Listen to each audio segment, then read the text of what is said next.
I am very excited to bring you today's video because I'm going to give you our initial review of our refresh Model X that we just recently got. It's almost been a month, which is hard to believe, but we've had about a month to really get a feel for this car. Now, it has spent some time at Tesla getting things fixed, of course, because you cannot buy a Tesla without having to schedule a service appointment to deal with some of the defects that your car is going to have when you take delivery. That's a whole nother story, but I am very excited to share with you some of this because this is more of a review. Having had this car for about a month now, I've really gotten a chance to feel out some of the things I thought I would like, some of the things I thought I wouldn't like, and really get a good feel for how that's all come together. And I want to share with you all of this because I know a lot of you are considering both a Model Y and a Model X, or you have a Model Y and are considering upgrading to a Model X. Make sure that you're subscribed to this channel because I've got a lot of content coming, really comparing the two cars. And that was the whole point of getting this thing. It's a very expensive vehicle, and there's a lot to really seriously consider before pulling the trigger on that kind of a transaction. So let's kick things off with what we bought, how much we paid for it, and why we did what we did. So we bought this car at the end of a quarter, which means we got a slight discount and we got 2 years or 10,000 miles of supercharging, which is really convenient because that actually potentially extended the expiration date of our existing referral miles. So that could be a huge win for us if that ends up being the case. I should know in a couple more weeks when the original expiration date comes, if those miles are still there. So fingers crossed that continues to be the case. But here's the deal. Tesla has reduced prices on this car by $5,000 since we took delivery, and you would think I'd be upset, but I actually got enough of a discount that I'm actually still ahead compared to what the prices are today. So here's how much we spent on this car. The vehicle started at $99,990, $1,500 for black, $5,500 for the 22-inch wheels, $6,500 for the 6-seat configuration. So that gets us to $113,490, adding in destination and order fee and adding in a discount of $5,670 brings us to $109,460. Now, if you order the same car today, delivery and order fee included, you'd be looking at $112,630. A little bit over $3,100 difference, which is good, but now it also comes with 3 years of unlimited supercharging.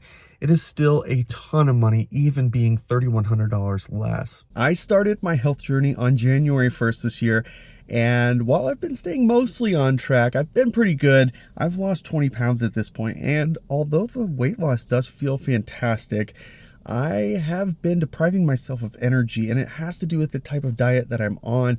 That and the lack of nutrients and vitamins that I needed to find something to supplement my diet with. Enter AG1. Like many of you, I too have heard about AG1 and I wanted to give it a try. I wanted to find something to supplement my diet, but it had to be easy and it could not require a ton of prep work, or I just wouldn't do it. 75 vitamins, minerals, whole foods, source superfoods, probiotics in one convenient daily serving. AG1 simplifies your health by consolidating everything into one easy to make drink.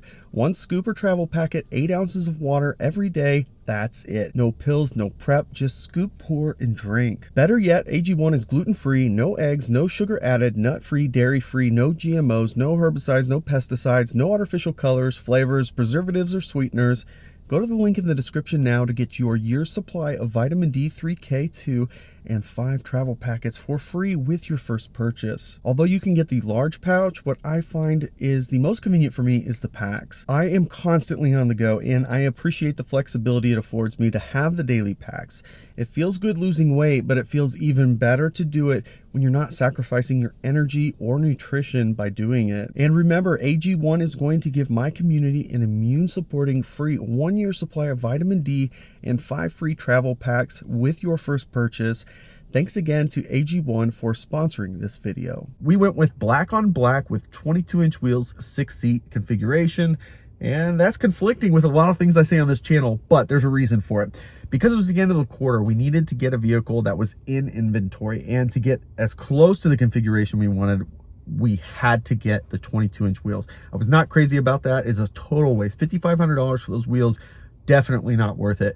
But it also reduces your range, so keep that in mind. 6-seat configuration is definitely what my wife wanted. We definitely wanted black.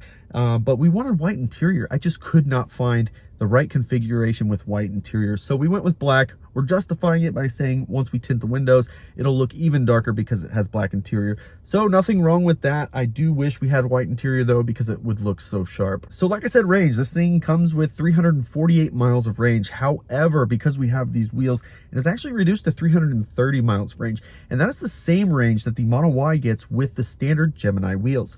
But that's not exactly how this thing plays out. Real quick though, if you enjoy content just like this, be sure to hit that subscribe button. You can also hit the thumbs up if you're enjoying this particular video. Tesla just updated their app, and it now allows you to do some pre-trip planning directly in the app, which is really nice. So I actually punched in a destination back where I'm from just to see how long it would take for the Model Y to get there versus this. When I punch in the Caramel Supercharger, the Model Y would take 15 hours and 1 minute. It is 945.7 miles, 6 charging stops for 2 hours and 31 minutes. Now check this out.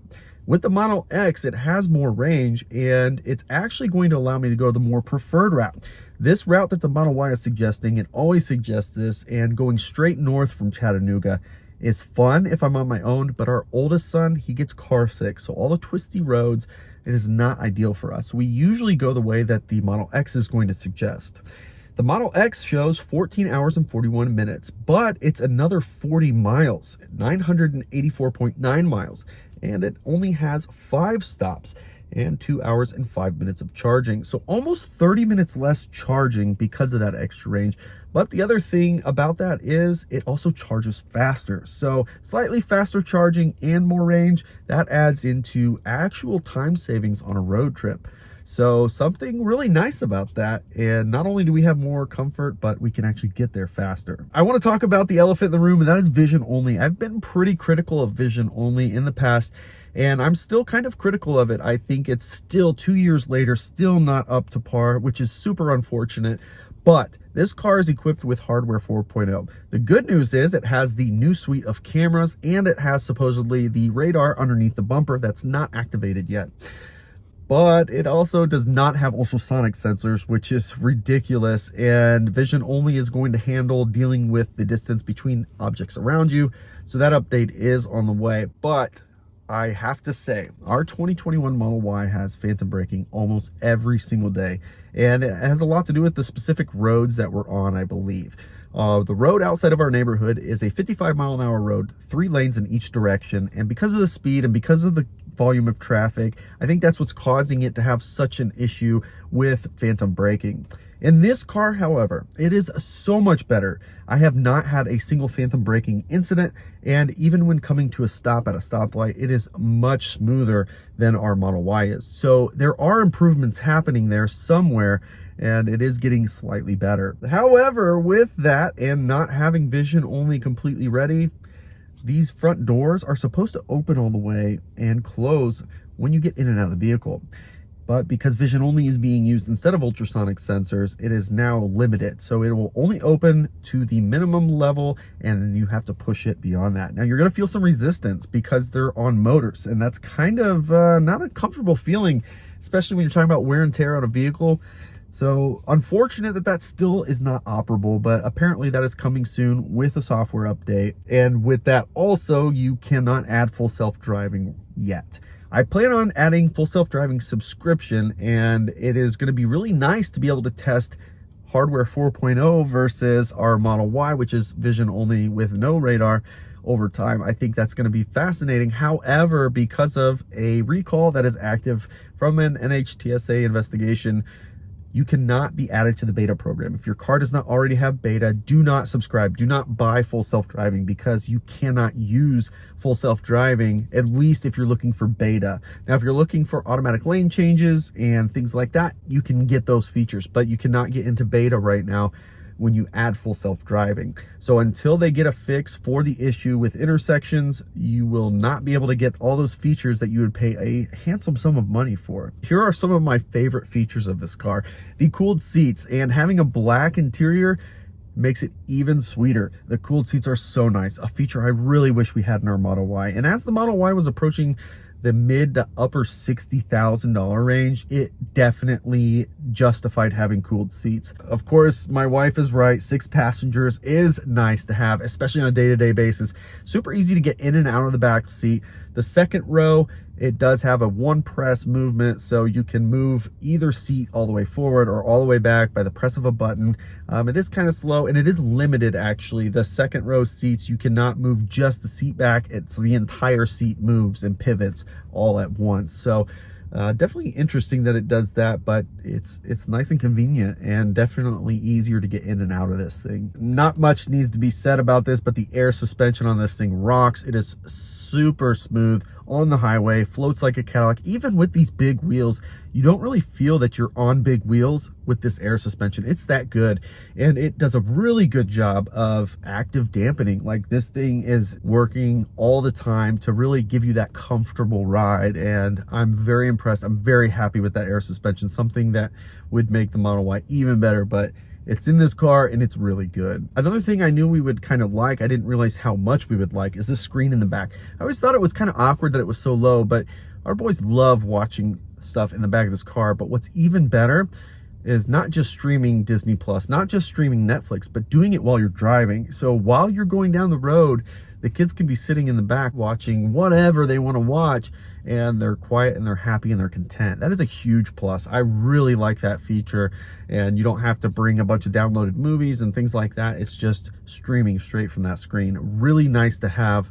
Very big fan of that. The cameras have obviously been upgraded with hardware 4.0, and it is very clear on the screen. When you're in reverse, you can see all the cameras. It is a much crisper image, much cleaner, much more detailed, and I think that is going to help with the advancement of full self-driving. So you can definitely see that the cameras have been upgraded. It's a higher resolution than what was there before. Of course, not all these wonderful things come without some pain points, and there are definitely some pain points here. One of the things that really frustrates me the most about this car is the experience with the user interface. There are some clear gaps in the software that need to be addressed, and it's unfortunate because this refresh has been out for quite a while now, meaning people who took delivery of a car like this a year or more ago have been living with some of these gaps. Let me show you what I mean.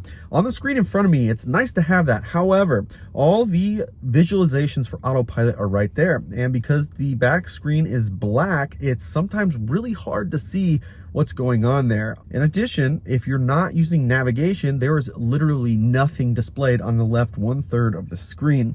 So that's kind of interesting, but also you cannot change any of the data that's up here. In previous Model X, Model S, you could change that. So that's got to be coming, right? It's not much different of a layout, but you cannot customize what's up there. And that's kind of unfortunate because you can't see things like efficiency, which is something I'm always looking at in these cars. So it's very limited. Even on the big screen, there's finally a graph available, but that's it. There's no trip card. You have to go basically into your trip on the screen to see what your efficiency was for that trip. So that's kind of a disappointment there. One of the other bigger gaps here that's kind of annoying is in the back. If you're watching a show while you're driving, you can either listen to the audio in the back for the show, or you can listen to the radio. You can't do both. So when the show is on, all the speakers in the back are playing the movie, nothing up front. And for long trips, that's really not going to be fun. Hopefully that update is coming very soon, and hopefully we can at least utilize headphones or something for that screen in the back, because that really needs to be addressed. Another thing is this windshield overall. It's really nice to have this visibility. However, these chintzy sun visors are still the same as they've been in the past. They're comical. They're really weird, they're awkward, they're small. But it's also hard to figure out a solution for such a big windshield. And I'm gonna have to tint this at some point because this just doesn't work for me.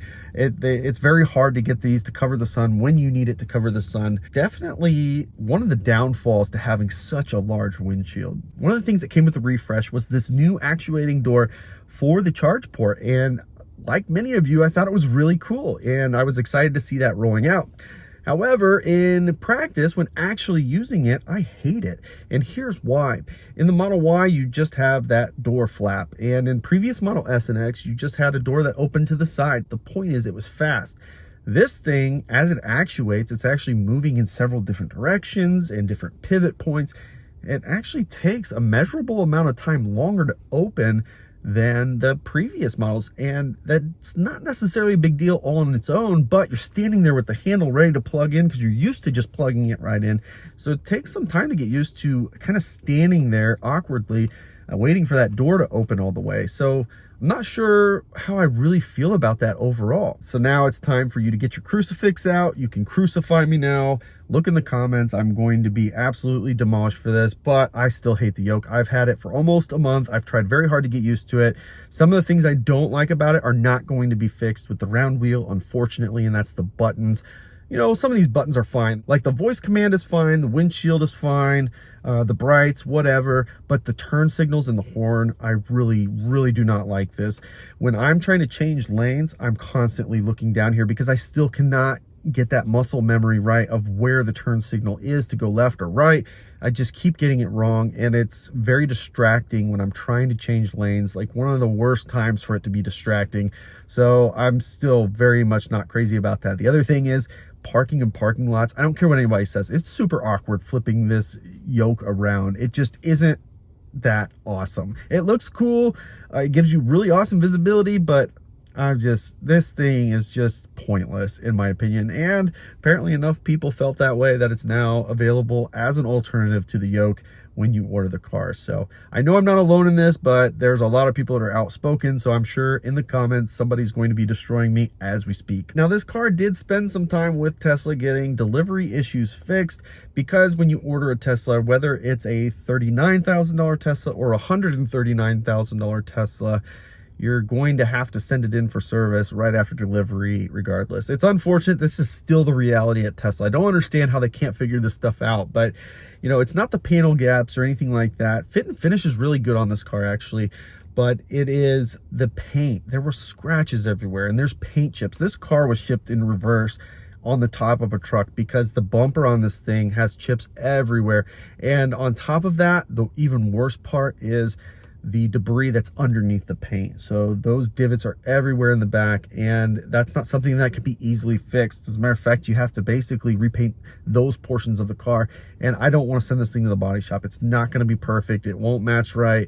So I'm just going to have to live with paint defects like that on a $100,000 car, which is an issue all on its own. But you know, it's things like that that Tesla still to this day cannot figure out, and it just baffles me that that's still an issue. But it's not all doom and gloom. There's a lot of things I really like about this car. Acceleration, of course, with every Tesla, this one included, is fantastic. This is the fastest Tesla that we own, and it's really interesting because the acceleration modes on this car have a much bigger effect on how this thing accelerates compared to like the Model Y. So I'm usually in sport mode, but by putting it in insane mode, you definitely feel a difference in how this thing accelerates. It's also got a launch mode. Really enjoy how this thing drives and how fast it is.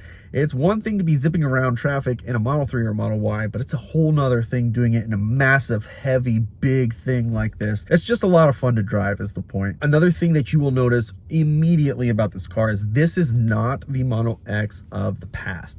The interior fit and finish is fantastic in this car. The materials are fantastic in this car. This feels on the inside much more in line with the price tag that comes with this car. So the materials are good. There's not creaks and cracks. There's not plastic everywhere. It's very good feeling materials throughout, and that is a much improved experience for the consumer. So this car is much more refined than the previous generation. Also with that fit and finish, it's a much quieter ride. So the windows are a part of that. The seals around the doors are a part of that. It is just such a quieter car than the previous X that I test drove and we considered. So when you're driving 60 miles an hour down the road, you do not have to raise your voice to have a conversation with the person sitting in the seat next to you. It's just a very nice, comfortable experience in this car. You don't have a bunch of road noise. You don't have a bunch of wind noise. You don't hear all the cars around you. Just a really good job of getting a very comfortable interior. Of course, couple that with the air suspension.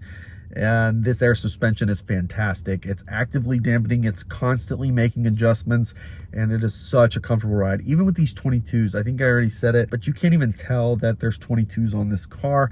It's that smooth, even with such a small profile tire. And of course, the biggest reason why you'd even consider a Model X, and that's the added space. The space in this car is fantastic. It's not really the length front to back, it is the width of this car. And let me explain that. The second row, the legroom is not much different than the Model Y. The third row, the legroom's a little bit bigger than the Model Y, but not substantially. It's really the width of this car that adds a lot of the volume in here. The person over here is not right next to you, they're over there, and it gives everybody more room. Also, the roofline, because it doesn't slope so aggressively in the back, the third row has a lot more headroom, and it's just more practical for people to be using that third row in this car. I can actually sit in the third row in here, and that is because of the 6-seat configuration. I can kind of get, you know, extra space on one of my legs if I wanted to, but also there's a vent back there, which is huge for a 3-row car. The Model Y not having that vent back there, it can get very hot in that third row. So very nice improvement. Happy with how the space works out in this. You have a much bigger frunk, you have a much bigger sub trunk, and all that added space just gives you more volume to travel with comfortably. And it all comes together with a very large price tag. And that's really the question. Is it worth spending $100,000? Because as of today, now officially, this car is the same price as 2 long-range Model Ys. You can get 2 really awesome cars for the price of this one car. And I would argue it's not worth it. That is a ton of money for a vehicle of any kind, but specifically when you're comparing it to the alternative, half the price for the Model Y. If you could strip this thing down to the same level of features, maybe even just keep a little bit nicer than the Model Y, you could probably get this at a price point that would attract a ton of buyers. Let me explain that. We are $15,000 away from having a starting price, at least, of being qualified for the tax credits. So $80,000 is a really good number for this car. And to get there, it's not a stretch. As an example, getting rid of these Falcon doors is probably a huge cost savings. Getting rid of the motorized doors in the front that open and close for you, another huge savings. So like cutting things like that, you wouldn't have to take a whole lot of things out of this car to get that price point. You could even, you know, put a normal windshield on this. And yeah, I mean, it's nice to have this, but I didn't buy this car because of the Falcon doors or because these doors open and close automatically. Those are nice to haves. I would still buy this car without those things. I think that there's a ton of opportunity for this car because the space on this is fantastic compared to the Model Y. This is really the space that the Model Y should have. So those are kind of my thoughts. I thought it was really important. I wanted to wait a little bit, get some time behind the wheel. We have a little over 700 miles now. Really get a feel for the things I really like, really don't like, things I thought I would like that I don't, things that I thought I wouldn't like that I like, to really give you a fair, honest review initially of my thoughts on this car. Now, we have a Model Y. Most of our content is focused on that Model Y, and this car is going to be the perfect comparison because a lot of you consider both those cars or have a Model Y and are considering upgrading. So there's going to be a ton of comparison content coming to the channel. So make sure you're subscribed so that you can be notified when all that stuff comes. But there's a lot of questions that a lot of you have about the Model X as compared to the Model Y, and I have a ton of content planned answering those specific questions. So I sincerely hope that you enjoyed this video. If you did, of course, give it the thumbs up. If you haven't already, of course, subscribe to the channel as we continue to post content regularly. You can follow us on Twitter and Instagram @BeardedTesla. Thanks so much for joining us, and we'll catch you next time.